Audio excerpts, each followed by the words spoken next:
J'étais dans le bureau de Bastien, essayant de digérer ses paroles. Faites vos bagages. Votre poste a été supprimé. Ce licenciement m'a fait l'effet d'un choc physique, même si je m'y attendais depuis des jours. Une semaine après les funérailles de Valérie, et voilà qu'on me renvoyait.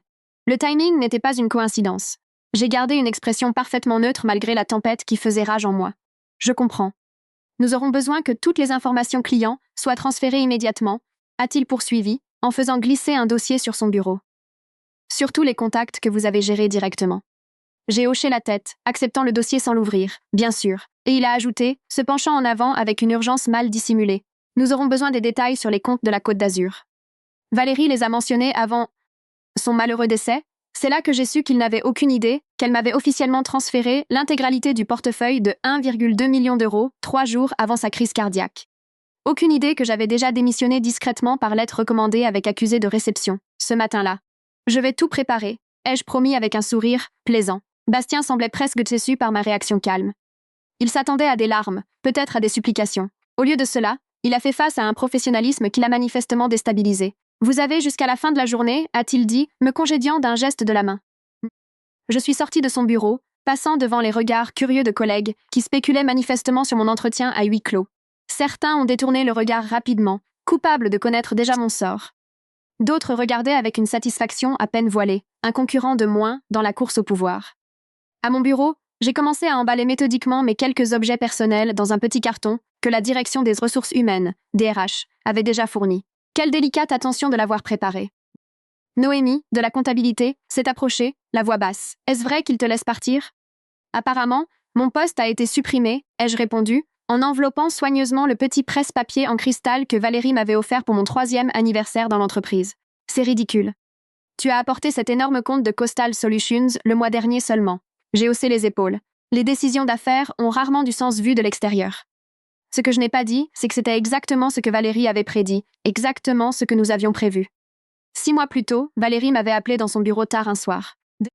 Tout le monde était déjà rentré chez soi, laissant le plateau silencieux, à l'exception du bourdonnement lointain de l'aspirateur de l'équipe de nettoyage. « Camille » a-t-elle dit à mon entrée, « ferme la porte. » J'ai fait ce qu'elle me demandait, m'installant sur la chaise en face de son bureau. Valérie a écarté son écran d'ordinateur et a fait glisser un verre d'eau vers moi. « Je t'ai vu surpasser tout le monde pendant 3 ans, » a-t-elle dit, son regard direct et intense. Pourtant, il continue de t'ignorer pour les promotions. Je sirote l'eau en silence. 5 ans dans l'entreprise, et bien que j'apporte plus d'affaires que quiconque, je reste bloqué alors que des hommes moins qualifiés montent en grade. L'équipe de direction a une vision particulière, a-t-elle poursuivi, choisissant ses mots avec soin. Et apparemment, nous n'y correspondons pas. Ce qu'elle n'a pas dit, mais que nous avons toutes deux compris. L'équipe de direction, exclusivement masculine, maintenait ses positions grâce à un réseau complexe de favoritisme. Ma patronne avait heurté le plafond de verre si violemment qu'elle avait arrêté d'essayer de le briser. « Je meurs », a-t-elle déclaré platement. « Un cancer, 6 mois, peut-être moins. » J'ai failli m'étouffer avec mon eau, posant le verre d'une main tremblante. Quand je serai partie, ils se partageront mes relations clients comme des vautours. À moins que, elle a exposé son plan. Elle m'introduirait progressivement auprès de ses clients les plus précieux, le portefeuille de la Côte d'Azur d'une valeur de 1,2 million d'euros en contrats annuels. Mais officiellement, ces réunions passeraient pour un travail de soutien de routine. Ils surveillent les gros comptes, a-t-elle expliqué, pas les petits comptes dispersés qui, collectivement, comptent le plus. Pendant des mois, nous avons travaillé ensemble à la vue de tous. J'ai rencontré des entrepreneurs créatifs, des fabricants de luxe et des startups innovantes tout au long de la côte. Valérie m'a présenté comme son bras droit. Les clients faisaient confiance à son jugement. Pendant ce temps, au bureau, les murmures ont commencé. Camille passe énormément de temps avec Valérie, a remarqué un collègue à haute voix alors que je passais devant la salle de pause. Elle cherche probablement cette promotion, a répondu un autre avec un ricanement. Mon superviseur direct, Bastien, a commencé à demander des rapports inhabituels, posant des questions pointues sur les réunions clients. J'ai fourni juste assez d'informations pour le satisfaire, sans révéler nos véritables activités. 2 semaines avant sa mort, Valérie a finalisé les documents. Le transfert légal des relations clients, passé devant notaire. Elle a même payé les frais de transfert de son compte personnel. Ils viendront te chercher après mon départ, a-t-elle prévenu. Sois prête. Le jour de sa mort, j'ai pleuré de vraies larmes. Elle était devenue bien plus qu'un mentor. Mais sous mon chagrin, son plan était déjà en marche. À ses funérailles, l'équipe de direction a parfaitement joué la tristesse. Bastien a posé sa main sur mon épaule, son contact inconfortable et indésirable. Quelle perte, a-t-il dit. Nous devrons bientôt discuter de la transition de ses comptes. J'ai hoché la tête, les yeux baissés. Tout ce dont l'entreprise aura besoin. Ce soir-là, j'ai reçu un SMS du PDG, président-directeur général. Réunion demain. Apportez la liste complète des clients. Je suis restée éveillée toute la nuit à préparer 2 séries de documents. L'une comprenait tous les clients, sauf ceux du portefeuille de la Côte d'Azur. L'autre était ma lettre de démission, avec effet immédiat. Avec un préavis de 2 semaines, je ne serais pas obligée de travailler. Le PDG, président-directeur général, a jeté un coup d'œil à ma liste incomplète pendant notre réunion du matin. Où sont les comptes de la Côte d'Azur? Je ne les connais pas, ai-je dit, le visage neutre. Elle les gérait personnellement. Son visage s'est crispé. Fouillez ses fichiers. Nous avons besoin de ses clients. Pendant 1 semaine, j'ai fait semblant de chercher tout en rencontrant secrètement mes clients irrités. Chaque soir, Bastien exigeait des mises à jour. Chaque matin, je rapportais ne rien avoir trouvé. L'entreprise est devenue désespérée. Les projections trimestrielles semblaient sombres sans ses comptes. L'équipe de direction s'est réunie à huis clos. Puis est venu mon licenciement. Bastien contenait à peine sa satisfaction, supposant que je serais dévastée. Maintenant, alors que je plaçais la dernière de mes affaires dans le carton, Noémie a touché mon bras. « Que vas-tu faire maintenant ?» J'ai souri.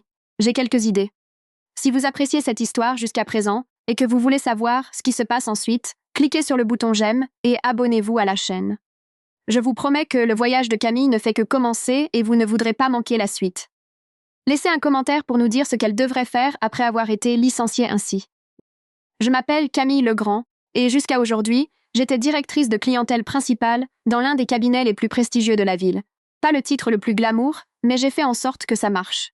J'ai 32 ans, célibataire par choix, et déterminée d'une manière qui mettait souvent mes collègues mal à l'aise. Grandir à Biarritz m'a appris la patience. Regarder ma mère tenir une petite boutique, tout en élevant 2 enfants seuls, m'a appris la débrouillardise. 4 ans en grande école grâce à des bourses m'ont appris la persévérance, et 5 ans dans cette entreprise m'ont appris que jouer selon les règles était un luxe réservé à ceux qui les créaient. Valérie a reconnu cela en moi dès le début. Alors que les autres cadres voyaient une employée discrète qui suivait les instructions, elle voyait les calculs derrière mes yeux. La première fois qu'elle m'a appelée dans son bureau, j'ai cru que j'allais être réprimandée. Au lieu de cela, elle m'a demandé ce que je pensais d'une proposition que l'équipe avait célébrée ce matin-là. C'est fondamentalement bancal, ai-je dit, surprise par ma propre honnêteté. Au lieu d'être offensée, elle a souri. Explique. J'ai souligné 3 faiblesses critiques dans la proposition que tout le monde avait manqué. Quand j'ai fini, elle a hoché la tête une fois. Demain, tu m'accompagneras à la réunion client. Dis exactement ce que tu viens de me dire. Et pas de mais. Le client mérite une expertise honnête. C'est pour cela que nous sommes payés. Le lendemain, le client nous a remerciés pour notre franchise et a signé un contrat plus important que prévu initialement, demandant spécifiquement à ce que je sois impliquée dans la mise en œuvre. Ce fut le début de notre relation de travail. Valérie est devenue mon mentor. Bien qu'aucune de nous n'ait jamais utilisé ce terme, elle m'a poussée, m'a mise au défi et m'a confié des responsabilités de plus en plus importantes. Lorsque j'ai généré une augmentation de 30% des revenus de mon portefeuille alors que les autres luttaient pour maintenir leurs chiffres, je m'attendais à une reconnaissance. Au lieu de cela, Bastien a été promu chef d'équipe malgré ses performances médiocres. Tu dois jouer leur jeu, m'a conseillé une collègue. Ris à leurs blagues, participe à leur afterworks, mets-les à l'aise. J'ai essayé brièvement. J'ai passé des soirées à siroter des verres dont je ne voulais pas, à écouter des histoires qui n'étaient pas drôles, à faire semblant de m'intéresser à des tournois de tennis dont je n'avais que faire. Cela n'a rien changé.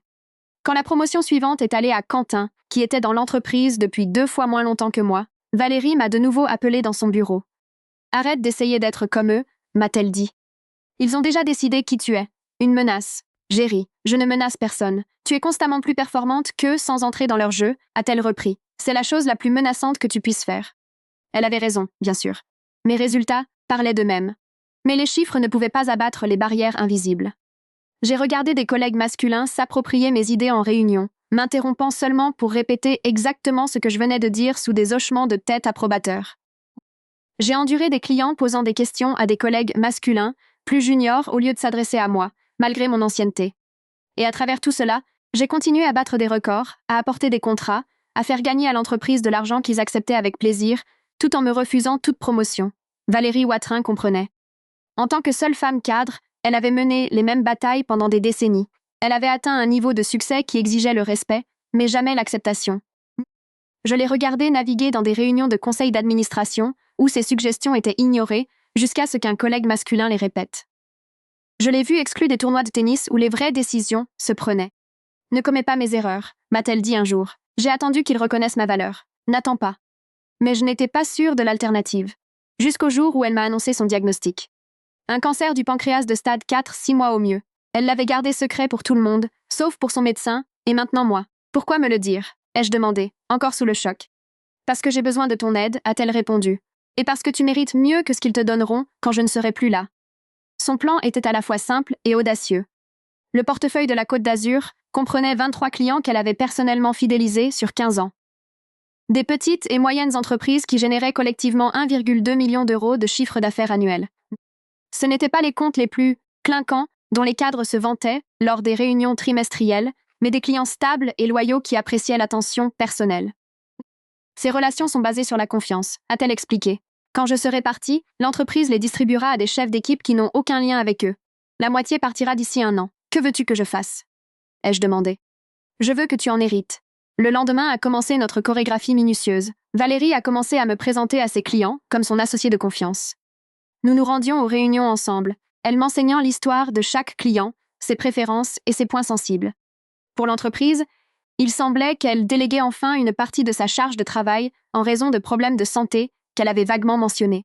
En réalité, elle me transférait son atout le plus précieux, la confiance des clients. Zora, d'une start-up technologique, m'a tout de suite appréciée. Valérie n'amène jamais personne à nos réunions. Vous devez être spécial. Camille Legrand voit des choses que les autres ne voient pas, a simplement répondu Valérie.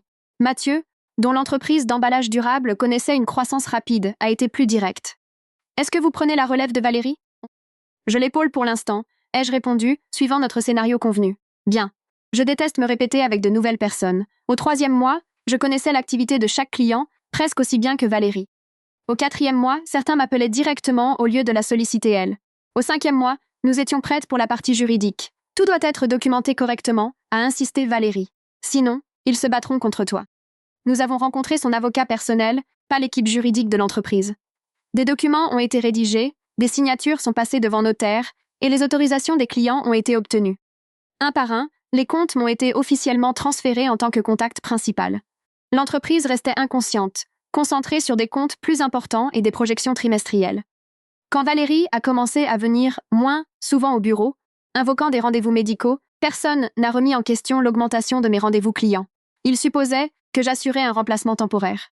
Seul Bastien semblait méfiant, exigeant des rapports de plus en plus détaillés. L'équipe de direction a besoin de visibilité sur ses comptes, insistait-il.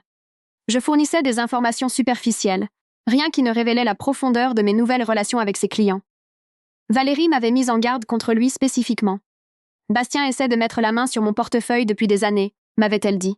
Il sait que ses clients représentent la sécurité et la stabilité. 2 semaines avant sa mort, Valérie m'a invitée chez elle. Je n'y étais jamais allée et j'ai été surprise par la taille modeste de sa maison et son mobilier pratique.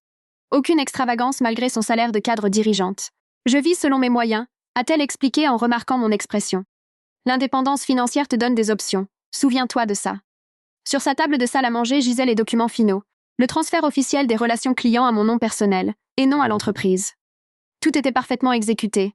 Est-ce que c'est seulement légal? Ai-je demandé, stupéfaite par l'exhaustivité des papiers. Complètement. Je transfère des relations que j'ai bâties, pas une propriété de l'entreprise. La distinction est cruciale. Elle a fait glisser les documents vers moi. Garde-les en lieu sûr, loin de chez toi et du bureau. J'ai loué un coffre-fort cet après-midi-là. Ils s'en prendront à toi quand je ne serai plus là, a-t-elle prévenu, sa voix plus faible que je ne l'avais jamais entendue. Sois prête. 3 jours plus tard, son assistant m'a appelé en larmes. Valérie avait fait une crise cardiaque dans son sommeil. Elle était partie. La réponse de l'entreprise a été rapide. Une annonce élégante par email, un don à la recherche contre le cancer en son nom, et une réunion d'équipe où le PDG, président-directeur général, a parlé de ses contributions avant de passer rapidement à la suite et au maintien des relations clients pendant cette transition. À ses funérailles, je me tenais à l'écart de mes collègues, observant leur démonstration de chagrin. Le PDG, président-directeur général, a prononcé un éloge funèbre poli qui réussissait tant bien que mal à faire passer les réussites de Valérie pour celles de l'entreprise. Bastien s'est approché de moi après coup, son expression compatissante, tandis que ses yeux restaient froids. « Quelle perte !» a-t-il dit. « Nous devrons bientôt discuter de la transition de ses comptes. » J'ai hoché la tête, les yeux baissés. Tout ce dont l'entreprise aura besoin. Ce soir-là, j'ai reçu le SMS du PDG, président-directeur général, exigeant la liste complète des clients. Le lendemain matin, j'ai fourni la version incomplète, omettant les 23 clients de la Côte d'Azur. Où sont les comptes de la Côte d'Azur? A-t-il exigé, fronçant les sourcils devant la liste. Je ne les connais pas. Ai-je menti avec assurance? Elle s'en occupait personnellement. Son visage s'est crispé. Fouillez ses dossiers. Nous avons besoin de ses clients. Pendant la semaine suivante, j'ai effectué une fouille approfondie du bureau de Valérie, ne trouvant rien, parce qu'il n'y avait rien à trouver. Elle avait été méthodique pour effacer toute trace de ses relations clients particulières. Pendant ce temps, J'utilisais mes pauses déjeuner et mes soirées pour rencontrer mes nouveaux clients, les rassurant durant cette transition. Chacun d'entre eux a exprimé sa tristesse suite au décès de Valérie. La plupart ont ajouté à quel point ils étaient soulagés de m'avoir encore. La continuité est primordiale en affaires, a déclaré Mathieu lors de notre rendez-vous café. S'ils avaient désigné quelqu'un de nouveau, je serais parti. Chaque jour, Bastien devenait plus agité. Les prévisions trimestrielles semblaient de plus en plus inquiétantes sans ses comptes. L'équipe de direction tenait des réunions à huis clos qui se terminaient par des expressions sombres et des conversations étouffées qui s'arrêtaient quand je passais. Puis est venue ma réunion de licenciement, l'aboutissement de leur frustration et de ma préparation. Alors que je transportais mon carton d'affaires vers l'ascenseur, Bastien s'est approché une dernière fois. « Avant que vous ne partiez, a-t-il dit, la voix basse et pressante. Où sont les dossiers de la Côte d'Azur? Ce n'est pas personnel. Ce sont les affaires. L'entreprise a besoin de ses comptes. » J'ai posé mon carton et je l'ai regardé droit dans les yeux. Je n'ai aucune idée de ce dont vous parlez. Ne jouez pas à ça, Camille Legrand. Ses clients représentent plus d'1 million de revenus annuels. Ils appartiennent à cette entreprise. J'ai repris mon carton. En fait, ils appartiennent à celui ou celle avec qui ils choisissent de travailler. Son visage a rougi. Est-ce une menace? Juste un fait, ai-je répondu en entrant dans l'ascenseur. Alors que les portes se fermaient sur son visage en colère, je me suis autorisé un petit sourire. Le licenciement que j'attendais était enfin arrivé. Mais contrairement à ce que Bastien et l'équipe de direction croyaient, ce n'était pas la fin de mon histoire. Ce n'était que le début. Le matin, après mon licenciement, je me suis réveillée avant mon réveil. Le silence étrange de ne pas avoir à me précipiter au bureau s'est installé autour de moi comme une couverture inhabituelle. Pour la première fois en 5 ans, j'étais au chômage, techniquement.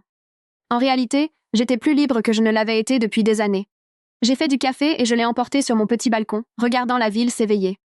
Mon téléphone a vibré, affichant des messages inquiets des quelques collègues avec qui j'avais été amicale. Noémie avait déjà envoyé 3 SMS, chacun plus inquiet que le précédent. Je lui ai répondu brièvement. Je vais bien, mieux que bien. La vérité était que je me préparais pour ce jour depuis des mois. La veille des funérailles de Valérie Watrin, j'avais ouvert un compte courant professionnel. 2 jours plus tard, j'ai déposé les statuts de ma nouvelle SARL. 3 semaines après, j'avais trouvé un petit bureau dans un entrepôt réhabilité sur les quais, à quelques pas de 5 de mes nouveaux clients. Tout cela s'était fait discrètement, méthodiquement, en suivant les instructions détaillées de Valérie. Ne te précipite pas, m'avait-elle conseillé. Laisse-les d'abord montrer leur vrai visage. Et il l'avait fait, de façon spectaculaire. Mon téléphone a sonné, un numéro inconnu. J'ai hésité avant de décrocher. Camille Legrand à l'appareil. Mademoiselle Legrand, ici Gavin Stewart, conseiller juridique principal pour... Je sais qui vous êtes, Gavin, l'ai-je interrompu. Nous nous étions croisés lors de plusieurs réceptions de l'entreprise, même s'il n'avait jamais retenu mon nom. Oui, eh bien, il s'est raclé la gorge. Il semble y avoir une certaine confusion concernant certaines relations clients, autrefois gérées par Valérie Watrin. L'entreprise aimerait organiser une réunion pour clarifier ces points. Il n'y a aucune confusion de mon côté, ai-je répondu en buvant une gorgée de café. Je ne suis peut-être pas assez claire. Ces relations clients appartiennent à l'entreprise. Toute tentative de détournement constituerait un vol d'actifs exclusif à la société. Je m'y attendais, Valérie m'y avait préparé. Je n'ai aucune intention de discuter de cela davantage sans la présence de mon avocate, ai-je dit calmement. Toute communication supplémentaire devra être adressée à son cabinet. J'ai donné les coordonnées de Laure-Hélène Chanel, l'avocate que Valérie m'avait présentée. Cela pourrait se régler à l'amiable, a dit Gavin, son ton devenant presque amical. L'entreprise est prête à vous proposer un contrat de consultante pour faciliter la transition de ses comptes. Au revoir, Gavin. J'ai raccroché et bloqué le numéro. 20 minutes plus tard, mon téléphone a sonné à nouveau, le PDG lui-même cette fois. J'ai laissé l'appel tomber sur la messagerie. Son message était sec. Camille, c'est une affaire sérieuse. Rappelez-moi immédiatement. À la place, j'ai envoyé un SMS à Mathieu. Toujours d'accord pour notre réunion de 10 heures? Sa réponse est arrivée quelques secondes plus tard. Absolument. J'apporte les échantillons des nouveaux produits. Je me suis douchée et habillée avec soin, choisissant un tailleur pantalon gris anthracite élégant que Valérie avait autrefois admiré. Le pouvoir ne consiste pas à se fondre dans la masse, m'avait-elle dit. Il s'agit de rester sur ses positions. Le bureau temporaire que j'avais loué n'était pas encore entièrement meublé. Juste un bureau, 2 chaises et une petite table de conférence, mais la vue sur le port compensait l'intérieur spartiate. Mathieu est arrivé précisément à 10 heures, avec un carton de prototype d'emballage. Sympa ici, dit-il en regardant autour de lui. Un peu vide, cependant. Pour l'instant, ai-je répondu. Je commence petit. Mathieu a posé ses échantillons sur la table de conférence. J'ai reçu un appel de votre ancienne boîte ce matin, un certain Bastien. Mon pouls s'est accéléré. Que voulait-il? Organiser une réunion urgente concernant notre compte. Il a dit qu'il y avait eu une restructuration et qu'il reprenait le dossier. Mathieu a haussé les épaules. Je lui ai dit que nous étions satisfaits de notre arrangement actuel. Et qu'a-t-il répondu à cela? Il a dit qu'il devait y avoir un malentendu, que tous les contrats clients sont conclus avec l'entreprise, et non avec des représentants individuels. Mathieu a ri. Je lui ai dit de revérifier ses documents. J'ai souri, ressentant une vague de satisfaction. Et il l'a fait? Il est devenu très silencieux, puis a dit qu'il devait me recontacter. Mathieu a ouvert sa boîte d'échantillons. Assez parlé de ça. Laissez-moi vous montrer ce sur quoi nous avons travaillé. À midi, j'avais confirmé des rendez-vous avec 5 autres clients pour le lendemain. À 15 heures, j'avais reçu des courriels de 7 autres, signalant tous des appels similaires de la part de Bastien ou d'un autre dirigeant de mon ancienne entreprise. À 16 heures, Laure-Hélène a appelé. Il menace d'engager des poursuites judiciaires, a-t-elle dit sans préambule, invoquant une rupture de contrat, du détournement de clientèle et un détournement de secrets commerciaux. Exactement comme Valérie l'avait prédit, ai-je répondu. Oui, et exactement comme nous l'avions préparé. J'ai revu toute la documentation. Les transferts de clients ont été effectués correctement, avec une divulgation complète, et le consentement de chaque client. Vous n'avez jamais signé de clause de non-concurrence, et il n'y a aucun secret commercial en jeu, puisque toutes les informations clients étaient soit publiques, soit fournies directement par les clients eux-mêmes. Donc, nous sommes sur un terrain solide, absolument. Mais ils ne le savent pas encore. Ils bluffent, en espérant que vous paniquerez. Quelle est notre prochaine étape? Laissez-les s'agiter. J'ai demandé toute la documentation pertinente à leur équipe juridique. Cela nous fera gagner du temps pendant qu'ils se démèneront pour trouver des documents qui n'existent pas. Après avoir raccroché, je me suis approchée de la fenêtre, regardant les bateaux naviguer dans le port. Valérie avait adoré cette vue lorsque nous avions visité ce bureau ensemble, quelques semaines seulement avant sa mort. Elle s'était tenue exactement à cet endroit. « Souviens-toi, Camille, avait-elle dit, quand ils réaliseront ce qui se passe, ils essaieront d'abord de t'intimider. Quand cela échouera, ils essaieront de t'acheter. Et quand cela échouera ?» Elle s'était tournée vers moi, le visage émacié, mais le regard toujours féroce. « C'est là qu'ils te montreront qui ils sont vraiment. » Mon téléphone a vibré, un message d'un numéro inconnu. « Camille, c'est Quentin. Pouvons-nous parler ?» Pas pour les affaires, juste discuter. Quentin, celui qui avait obtenu la promotion que je méritais. Nous n'avions jamais été proches, mais il avait toujours été moins ouvertement politicien que les autres. Pourtant, j'ai hésité avant de répondre. Quand et où? Sa réponse a été rapide. Ce soir, au café près de votre ancien appartement? J'ai froncé les sourcils. Comment savait-il où j'habitais avant? J'avais déménagé il y a 6 mois et n'avais jamais mentionné ma nouvelle adresse au travail. Au Copper Kettle à 19 heures, ai-je répondu, nommant à la place un café dans un quartier commerçant animé. Je suis arrivée en avance, choisissant une table avec une vue dégagée sur l'entrée et la sortie de secours. Quentin est entré à 19 heures pile, balayant la salle du regard jusqu'à ce qu'il me repère. Il avait l'air fatigué, l'assurance habituelle de sa démarche avait disparu. « Merci de m'avoir rejointe », dit-il en s'asseyant sur la chaise en face de la mienne. « De quoi s'agit-il, Quentin ?» Il a commandé un café avant de reprendre la parole. C'est la folie au bureau. L'équipe de direction est en mode panique totale, et cela m'inquiète. En quoi? Ils disent que vous avez volé des clients, que vous et Valérie avez conspiré pour escroquer l'entreprise. Il s'est penché en avant. Ils montent un dossier contre vous. Il n'y a pas de dossier. Ils ont épluché 50 emails à la recherche de preuves. Ils interrogent tous ceux qui ont travaillé avec vous, demandant si vous avez déjà discuté de l'idée de prendre des clients. J'ai gardé une expression neutre. Pourquoi devrais-je m'en soucier? Quentin a soupiré. Écoutez, je sais que nous n'étions pas amis, mais ce qu'ils font n'est pas juste. Ils essaient de vous détruire professionnellement. Pourquoi me dites-vous cela? Il a fixé son café pendant un long moment. Parce que Valérie a fait quelque chose de similaire pour moi, autrefois. Elle m'a prévenu quand il me tendait un piège pour me faire échouer. C'était inattendu. Quentin avait toujours semblé être l'un des leurs. Ambitieux, politique, prêt à jouer le jeu. Je lui suis redevable, a-t-il continué, et par extension à vous. Qu'est-ce qu'il prépare exactement? Il contacte chaque client en prétendant que vous avez usurpé votre autorité pour transférer les comptes. Ils offrent des remises importantes pour maintenir les relations. Et il s'apprête à envoyer des lettres de mise en demeure à l'ensemble des 23 entreprises. J'ai hoché la tête lentement. Autre chose? Ils ont gelé les indemnités de fin de carrière de Valérie, invoquant des preuves de faute professionnelle. Ils s'en servent comme moyen de pression auprès de sa famille. Une vague de colère m'a envahi. La sœur de Valérie avait 2 enfants à l'université. Cet argent leur était destiné. Merci de m'avoir prévenu, ai-je fini par dire. Quentin a hésité. Il y a encore une chose. Ils m'ont proposé une prime importante, pour fournir des preuves contre vous. Et allez-vous le faire? Il n'y a aucune preuve à fournir. Il s'est levé pour partir. Cette réunion n'a jamais eu lieu. Pour vous non plus. Après son départ, je suis restée seule, assimilant ces nouvelles informations. Ils étaient plus désespérés que je ne l'avais anticipé. S'en prendre à la famille de Valérie franchissait une ligne que je ne les pensais pas capables de franchir. J'ai rappelé Laure-Hélène. Ils gèlent les indemnités de Valérie, ai-je dit quand elle a décroché. Je viens d'avoir l'avocat de sa sœur, a confirmé Laure-Hélène. Ils invoquent des preuves de manquement à l'obligation fiduciaire. Peuvent-ils faire ça? Ils peuvent essayer. Ça ne tiendra pas, mais cela pourrait bloquer les fonds pendant des mois. C'est exactement ce qu'ils veulent. Sa sœur a besoin de cet argent maintenant. Je sais, j'y travaille. J'ai raccroché et je suis rentrée chez moi, l'esprit en ébullition. Ce n'était plus seulement une question de moi. Il punissait la famille de Valérie pour m'atteindre. Cette certitude pesait comme une pierre dans mon estomac. Le lendemain matin, j'ai reçu un courriel du PDG lui-même, demandant une réunion privée pour résoudre nos différends à l'amiable. Je l'ai transféré à Laure-Hélène sans répondre. Sa réponse a été rapide. Ils deviennent désespérés. Les menaces juridiques ne fonctionnent pas. Alors maintenant, ils tentent la diplomatie. Tenez-vous-en au plan. Le plan de Valérie, devenu le mien. Un enchaînement d'événements, soigneusement préparés pour me donner un maximum d'influence, le moment venu. Nous n'en étions qu'au début, mais l'entreprise réagissait déjà exactement comme elle l'avait prédit. À la fin de la semaine, les 23 clients avaient confirmé qu'ils restaient avec moi. Mon téléphone avait été bloqué pour ne plus recevoir d'appels provenant des numéros principaux de l'entreprise, et Laure-Hélène Chanel gérait toute la communication juridique. La panique initiale s'était dissipée, remplacée par une détermination constante. Je passais mes journées à rencontrer des clients, à installer un espace de travail décent et à établir les fondations de ma nouvelle entreprise. Les soirées étaient consacrées à la planification stratégique. Je dormais mieux que je ne l'avais fait depuis des années. Puis, est arrivée la première véritable complication. Zora a appelé le vendredi après-midi, la voix contractée par le stress. « Camille, nous avons un problème. Votre ancien employeur dit à nos investisseurs que le transfert de notre contrat était illégitime. Ils prétendent que cela pourrait invalider tout notre cycle de financement. » J'ai serré mon téléphone un peu plus fort. C'est totalement faux, je le sais. Mais notre investisseur principal est inquiet.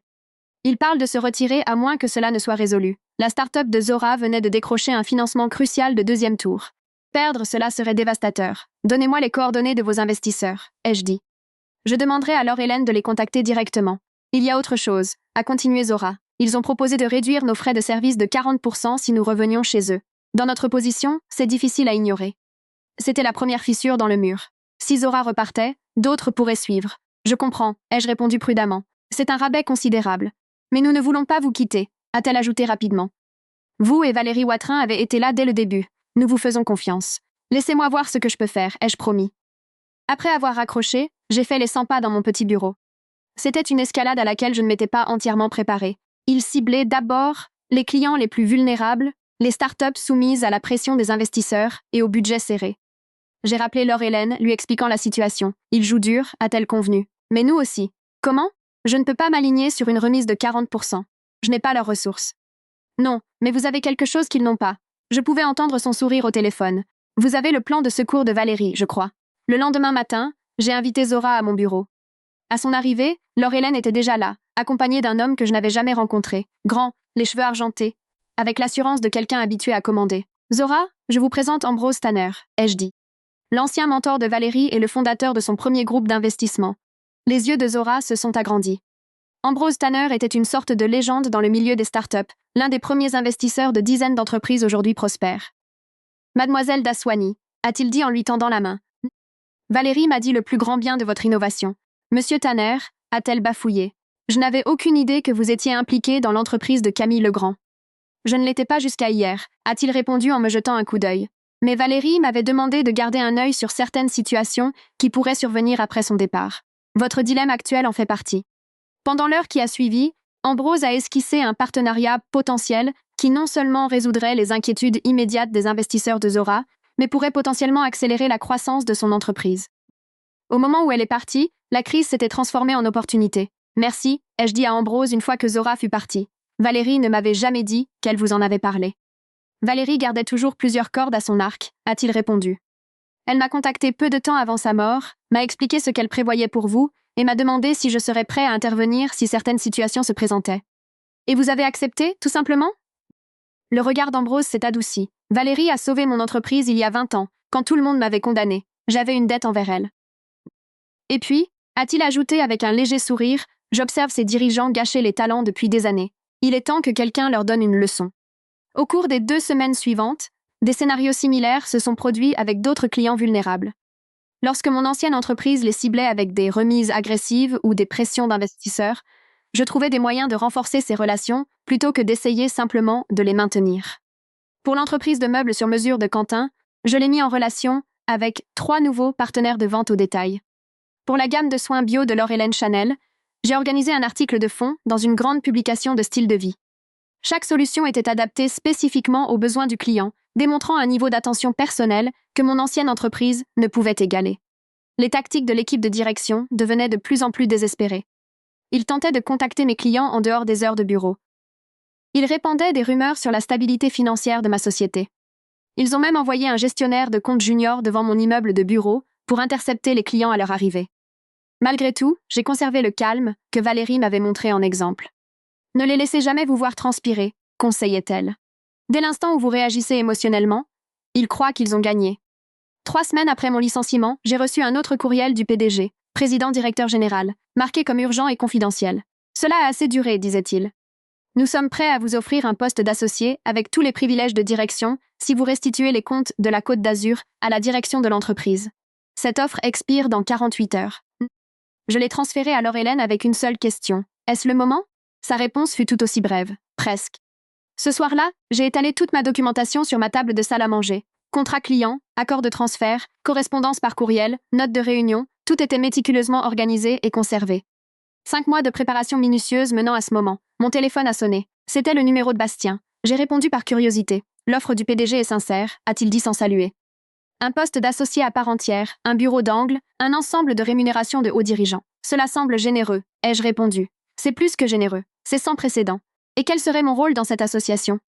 Il a hésité. Gestion stratégique des clients. Ce qui signifie que je ramènerai les comptes de la Côte d'Azur, mais que je ne les gérerai pas réellement. Les détails seraient négociés. Bien sûr, ai-je répété. Et vous? Quel est votre rôle dans cet arrangement? Une autre hésitation. On m'a demandé de faciliter la transition.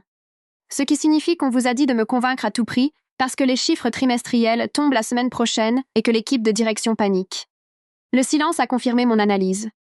L'offre expire demain, a-t-il fini par dire. Je vous suggère d'y réfléchir attentivement. C'est ce que je fais toujours. Après avoir raccroché, j'ai envoyé un message à Laure-Hélène. Ils m'ont proposé de devenir associé. Ils deviennent désespérés. Sa réponse est arrivée immédiatement. Parfait. Exactement comme prévu. Rendez-vous demain à 9h00. Apportez tout. Le lendemain matin, je suis arrivée au bureau de Laure-Hélène avec une mallette remplie de documents.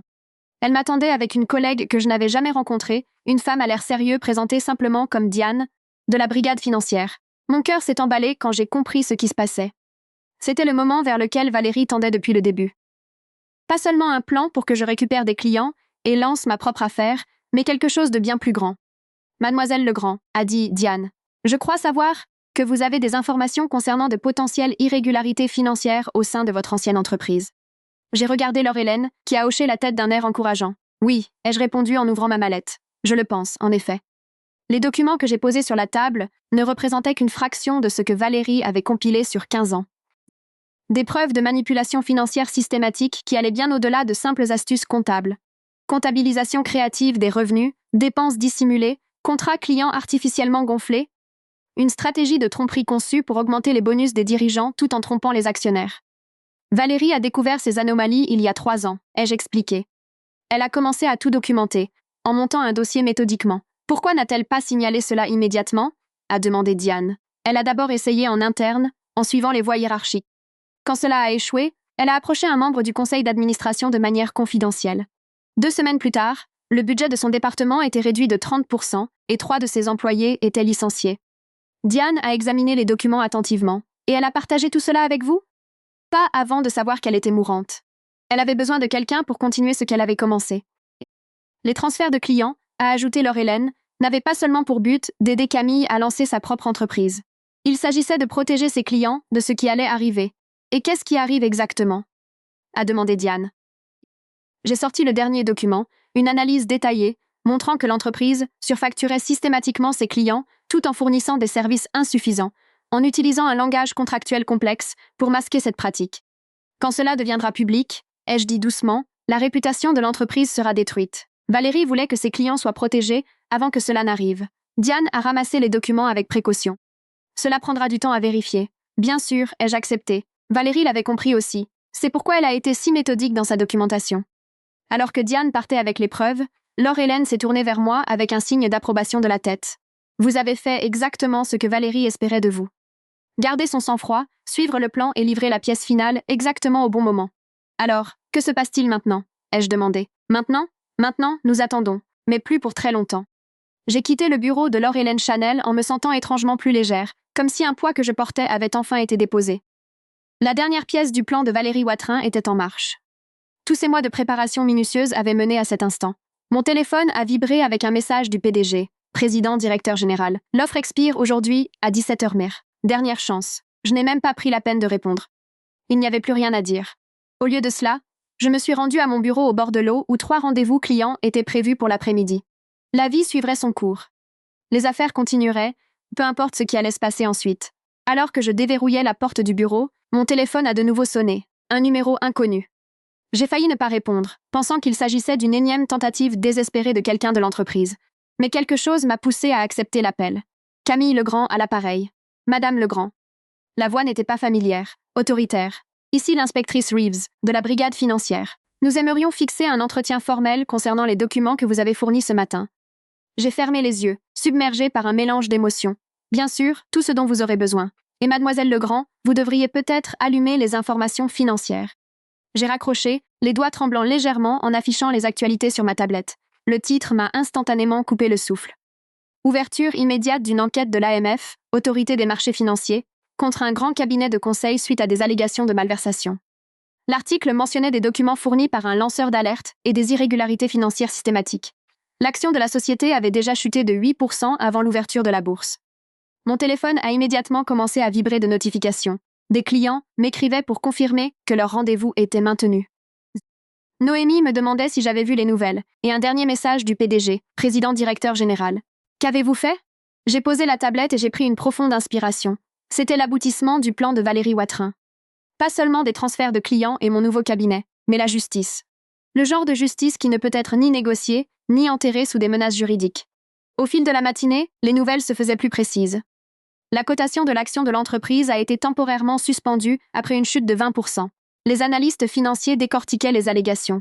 D'anciens clients étaient interrogés sur leurs expériences.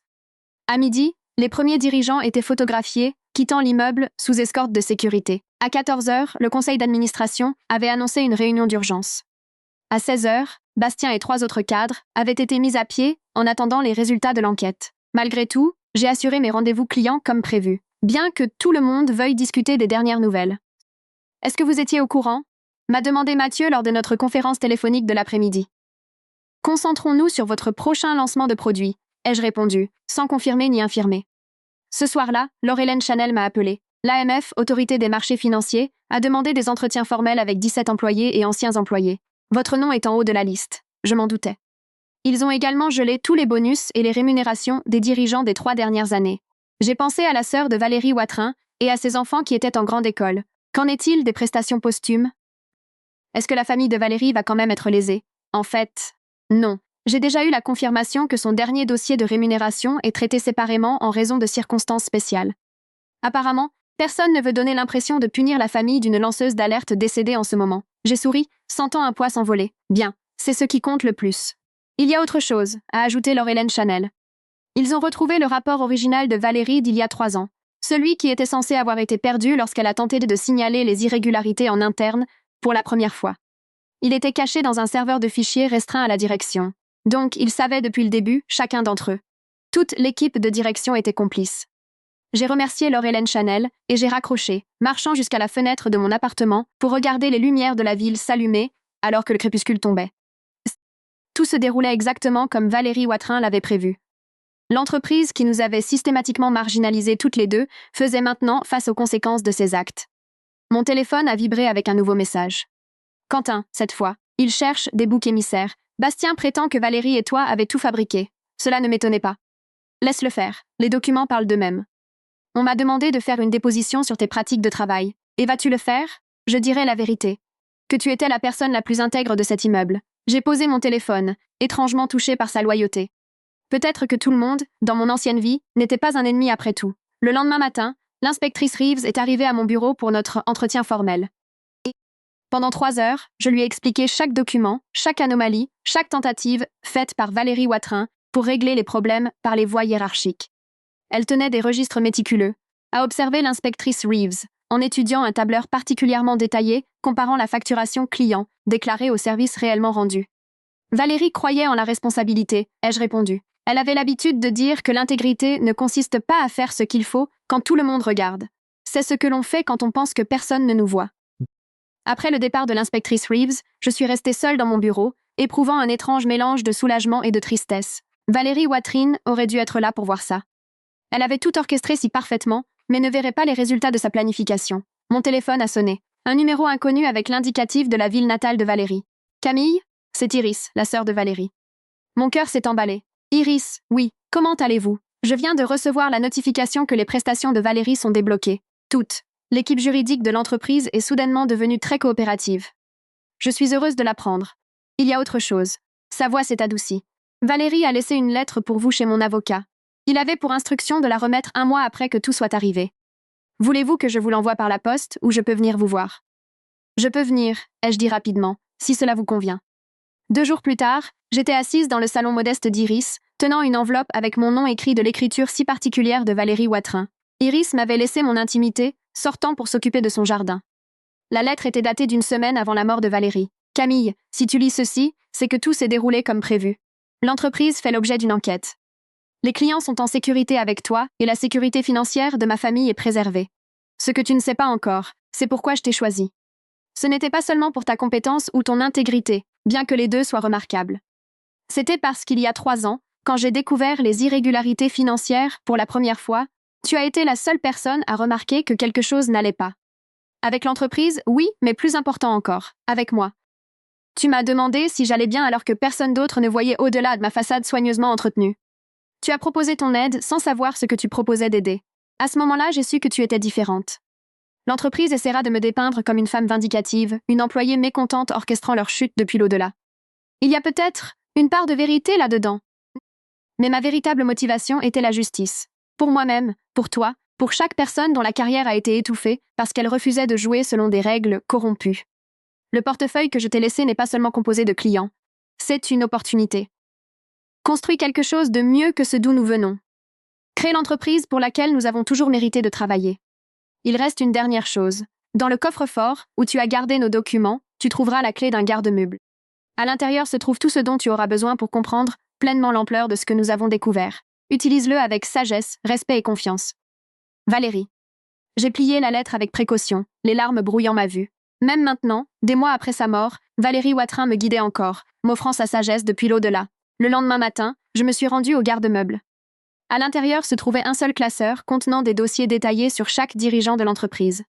Leurs transactions financières, l'historique de leurs décisions, leurs vulnérabilités, des informations recueillies méticuleusement pendant 15 ans. Parmi celles-ci se trouvait un dossier séparé intitulé « Connexion au conseil d'administration », documentant comment chaque membre du conseil avait été sélectionné, non pas pour ses capacités de surveillance, mais pour sa volonté de fermer les yeux. Des copies de courriels, des enregistrements de réunions, des preuves si complètes que j'en ai eu le souffle coupé. J'ai immédiatement alors Hélène Chanel et l'inspectrice Reeves. Il ne s'agissait plus seulement d'irrégularités financières, c'était une corruption systématique à tous les niveaux. En quelques jours, l'enquête s'est étendue. Le président du conseil d'administration a démissionné. 3 autres dirigeants ont été mis à pied. L'action de la société a continué sa chute libre. À travers tout cela, mon entreprise a progressé de façon constante. Les clients qui avaient fait confiance à Valérie et qui me faisaient maintenant confiance me sont restés fidèles. Le bouche à oreille a fonctionné pour ce nouveau cabinet de conseil qui privilégiait l'éthique et la réussite des clients avant tout. 6 mois après mon licenciement, j'ai loué des bureaux plus grands dans le même immeuble, face à la mer. Mon équipe s'était agrandie et comptait 5 employés à temps plein, dont Noémie, qui avait démissionné de notre ancienne entreprise le lendemain du jour où l'enquête était devenue publique. Le matin de notre emménagement dans les nouveaux locaux, un colis est arrivé. Une photo encadrée de Valérie debout sur une plage près de Biarritz, regardant l'horizon avec sa détermination habituelle. Un mot d'Iris l'accompagnait. Elle aurait voulu que ceci soit dans votre nouveau bureau. Je l'ai accroché dans l'espace de réception, juste en face de l'entrée, pour que chaque visiteur puisse la voir. En dessous, j'ai placé une petite plaque avec les mots qui m'avaient guidée tout au long de l'année passée. Le succès, ce n'est pas de grimper à leur échelle, c'est de construire la vôtre. Cet après-midi-là, j'ai reçu un visiteur inattendu, Quentin, qui semblait mal à l'aise dans cet environnement inconnu. C'est un bel endroit, a-t-il dit en regardant autour de lui, très différent de l'ancien bureau. C'est tout l'intérêt, ai-je répondu. Qu'est-ce qui vous amène ici? On m'a proposé un poste dans ce qu'il reste de la boîte. Ils sont en pleine restructuration après l'enquête. Félicitations. Il a secoué la tête. J'ai refusé. Ça ne me semblait pas juste. Être récompensé pour avoir survécu au nettoyage alors que je faisais partie du système qui a tout permis. Je l'ai observé, voyant un regret sincère dans son expression. Alors, qu'allez-vous faire? Je ne sais pas. Recommencez ailleurs, essayez de faire mieux. Je l'ai considéré un long moment. Nous avons un poste de libre, un poste junior, moins payé que ce dont vous avez l'habitude, mais c'est un travail honnête. Sa surprise était évidente. Vous m'embaucheriez après tout ce qui s'est passé?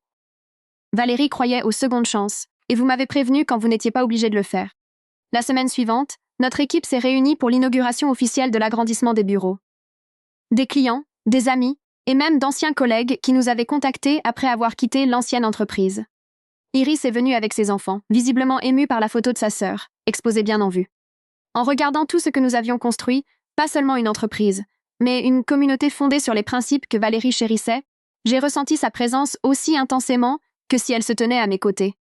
L'enquête continuait de révéler des fautes professionnelles encore plus graves que ce que Valérie avait documenté. L'entreprise qui semblait autrefois invincible luttait pour sa survie. Sa réputation était en lambeaux, sa direction démantelée, mais ce n'était plus mon problème. Je me concentrais sur la construction de quelque chose de nouveau, de meilleur. Pas une vengeance gratuite, mais une justice qui créait des opportunités de croissance. Au bout du compte, la vengeance la plus puissante n'était pas de détruire ce qui nous avait fait du mal. C'était de créer quelque chose de tellement supérieur que la simple comparaison devenait un jugement. Valérie le savait depuis le début, et maintenant, je le savais aussi. Si vous êtes arrivé à la fin de cette histoire, j'espère qu'elle a résonné en vous d'une manière ou d'une autre. Peut-être faites-vous face à des défis similaires dans votre carrière, ou peut-être avez-vous été témoin du genre de problèmes systémiques auxquels Camille et Valérie ont été confrontés. Si cette histoire vous a touché, n'hésitez pas à cliquer sur le bouton j'aime et à vous abonner pour plus de contenu de ce genre. J'aimerais beaucoup lire vos avis dans les commentaires ci-dessous. Avez-vous déjà dû vous élever contre une injustice au travail, ou avez-vous eu la chance d'avoir un mentor comme Valérie dans votre vie professionnelle? Vos expériences comptent et les partager aide à construire le type de communauté solidaire que nous méritons tous. Merci de m'avoir écouté.